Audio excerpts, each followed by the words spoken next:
Yes, kwa uongozi wa klabu ya soka ya Wekundu wa Msimbazi, mambo yamekwenda barabara juu ya usajili ambao unaendelea hivi sasa katika klabu ya soka ya Wekundu wa Msimbazi. Na wewe kama mshabiki wa soka ambaye umetutembelea hivi sasa, kama ni kwa mara yako ya kwanza, tunakuomba kubonyeza alama ya subscribe iliyoko chini ya video yako, kisha kitatokea kikengele. Tunakuomba kikengele hicho uweze kukibonyeza ili kuwa mtu wa kwanza kupata taarifa mbalimbali na matukio ya kimichezo ambayo tunaendelea kukusogezea mezani kwako. Na pia tukushukuru wewe ambaye tayari umekwisha kusubscribe na kubonyeza alama ya kikengele kuhakikisha kwamba upite taarifa mbalimbali na matukio ya kimichezo yanayoendelea kuhusiana na usajili wa klabu ya soka ya Wekundu wa Msimbazi.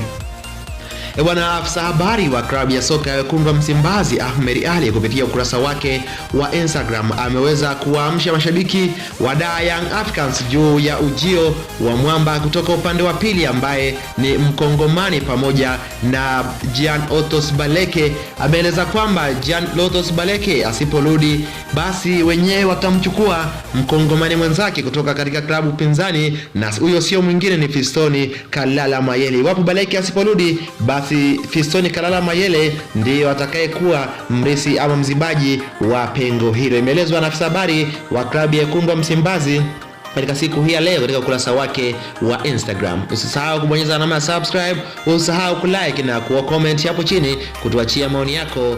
Asante.